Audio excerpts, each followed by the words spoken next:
So ma'am, जो question solve करने की बात है, जैसे एमसीक्यू प्रैक्टिस वगैरह, तो थर्ड ईयर में जैसे आपने जब से स्टार्ट किए थे पढ़ना, तो क्वेश्चन प्रैक्टिस आप तब से स्टार्ट कर चुके थे कि थोड़ा बाद में, ये उसका कैसा था फिर सिस्टम? जब पीएसएम का मतलब तीनों सब्जेक्ट्स का एक रीडिंग हो चुका था ना, तब मैंने फिर एमसीक्यू प्रैक्टिस स्टार्ट किया था। एक रीडिंग होने के बाद? हाँ, मतलब एक की after going through my minor ones, then I had started going for the Q bank. Okay. And approach क्या होना चाहिए क्यू बैंक सॉल्व करने का, और जो गलत क्वेश्चन हो रहे हैं अपने, जो अपनी कमियां आ रही है सामने, तो उसके लिए क्या अप्रोच होना चाहिए? सी जो हम लोग अगर क्यू बैंक सॉल्व कर रहे हैं तो उस पर हमारा ज़्यादा फोकस इस पर नहीं होना चाहिए कि हमारे मतलब गलत, कि हमारे कितने गलत हुए और मतलब हम लोग उसको लेके फिर सैड हो जाए। जो क्यू बैंक हम लोग सॉल्व कर रहे हैं तो use it as a tool for learning, कि अगर तुम्हारा गलत हो भी रहा है तो तुम उस पार्ट पे ज़्यादा ध्यान दो कि तुम्हारा क्या गलत हो रहा है और क्यों गलत हो रहा है। क्या तुम्हारा अप्रोच गलत है, या फिर तुम्हारी रीडिंग गलत हुई है। गलत एज इन कि तुम रीडिंग सही से नहीं किए हो, या तुम्हारे रिविजन में कमी पड़ गई है। तो यहाँ पे ज़्यादा फोकस करना है रादर देन कि अगर तुम, क्योंकि देखो अगर तुम किसी टॉपिक को पढ़ रहे हो तो ऑब्वियस सी बात है कि तुम अगर इमिडिएटली उसको सॉल्व करोगे तो वो सही ही होने हैं, वो सही होने ही वाले हैं तुम्हारे, तो वो तो 100% भी करेक्ट हो सकते हैं क्यू बैंक के। तो मैंने जब माइनर में स्टार्ट किया था तब फिर मेरा ऑलरेडी जब ऐसे थोड़ा इमिडिएटली पढ़ा हुआ था तो वो राइट ही होते थे क्वेश्चंस। बट फिर मैंने थोड़ा आगे जाके रियलाइज़ किया कि वो राइट ही होने वाले थे क्योंकि वो जस्ट पढ़ा हुआ है।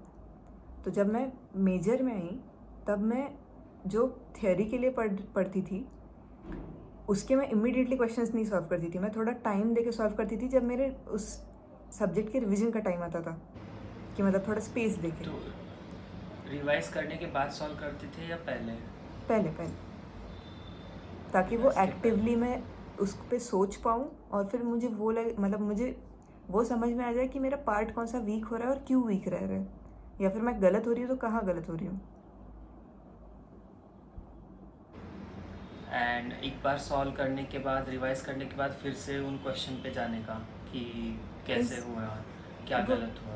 वो तुम तभी रिव्यू कर सकते हो, जैसे क्यू बैंक अगर कंप्लीट हुआ है तो you can just go through the questions कि मतलब क्या गलत हुआ, कहाँ गलत हुआ। और एक बार तुम अगर क्यू बैंक सॉल्व कर लेते हो तो क्यू बैंक में फिर तुम्हें वो भी दिखता है ना कि रिसेंट एग्ज़ाम में कौन सा क्वेश्चन आया, एंड रिसेंट नीट में कौन सा आया, एम्स में कौन सा क्वेश्चन अभी पूछा गया है।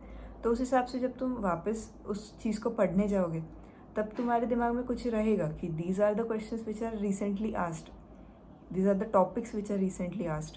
तो उस हिसाब से मतलब तुम जब पढ़ते हो तो तुम्हारा थोड़ा स्ट्रेटिफाई भी हो जाता है कि तुम किस चीज़ को ज़्यादा प्रायोरिटी देते हो, किस चीज़ पे ज़्यादा ध्यान देते हो।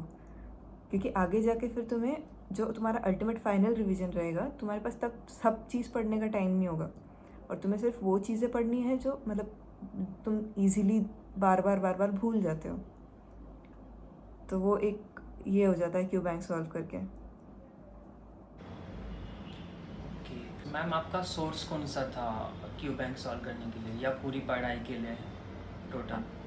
क्यू बैंक और वैसे भी मतलब एज ए सोर्स मेरा सिर्फ मैरो रहा है, और स्पेशली मतलब माइनर से लेके अभी तक का। जो एक्चुअली क्यू बैंक में मैं एक पॉइंट और बताना चाहूँगी कि जैसे तुम क्वेश्चन को अप्रोच करते हो किसी क्वेश्चन को, तो मैरो के क्यू बैंक में वो एक टाइमर सेट होता है कि किसी क्वेश्चन पर अगर तुम्हें ज़्यादा सोचने की ज़रूरत पड़ रही है तो उसमें थोड़ा ज़्यादा टाइम देते हैं तुमको, और अगर कोई क्वेश्चन फैक्चुअल है या जिसमें ज़्यादा सोचने की ज़रूरत नहीं है तो उसका टाइमर काफ़ी फास्ट ख़त्म हो जाता है। तो उस हिसाब से मतलब जब तुम क्वेश्चन पढ़ते हो तो मेक इट अ हैबिट कि तुम क्वेश्चन को सिर्फ एक ही बार पढ़ रहे हो, क्योंकि you can't like go through a question ऐसे हल्के से एंड देन तुम ऑप्शंस पढ़ोगे फिर वापस तुम क्वेश्चन पे जाओगे, तो this wastes a lot of time जब एक्चुअल नीट में तुम बैठते हो। तो जब तुम क्वेश्चन सॉल्व कर रहे हो क्यू बैंक में तभी ये आदत बना लो कि तुमने क्वेश्चन को एक बारी में ही समझ लिया है, क्योंकि फिर जो एकदम फिर चीज़ें आके भी फिर गलत हो जाती है एग्ज़ाम में, कि तुम्हारा इनकरेक्ट है, choose which of the following is incorrect, या फिर इनकरेक्ट एक्सेप्ट। तो अगर तुम एकदम ऐसे शांत दिमाग से एक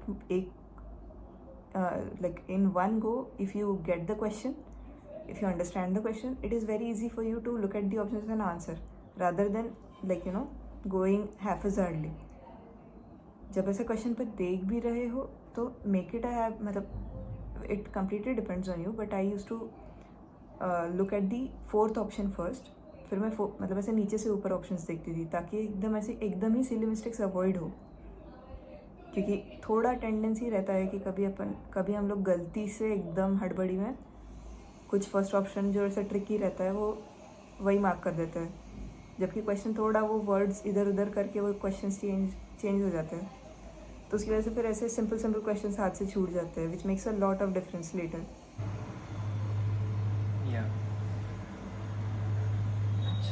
तो फोर्थ ऑप्शन पहले पढ़ना चाहिए. हाँ, मतलब if you can try it was a way that I followed.